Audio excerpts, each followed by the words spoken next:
Times are crazy right now in the studio. Everyone is stressed. We've just got a few weeks before the game gets submitted for final QA. So we've been running 7 days a week, round-the-clock shifts.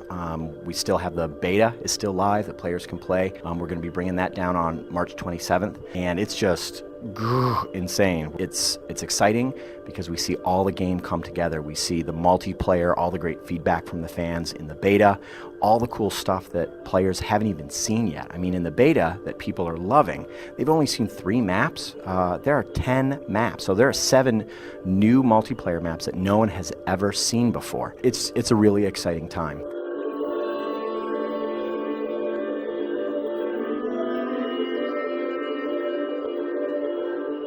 One of the really cool things that's occurring right now in the studio is we're going through the final process on all of our cinematics in the game. It's great to see them come together. They're really the glue that ties together all the single player missions. I think players have this expectation that our single player is just going to be this multiplayer tutorial, go to point A. But it's not that at all. There is a really great narrative surrounding Emmett Graves and his rift affliction and his conflict with the brother, and it's a really great story.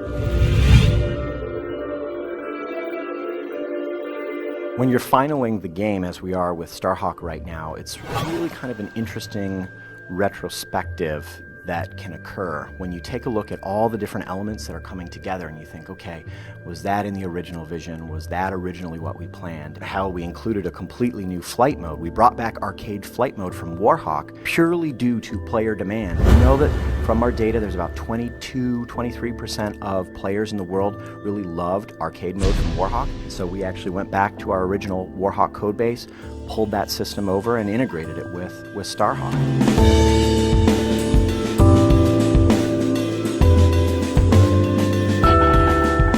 Quite frankly, if I ever worked at a studio where there wasn't crunch time, I would wonder at the end of the project, was the team really vested in the vision?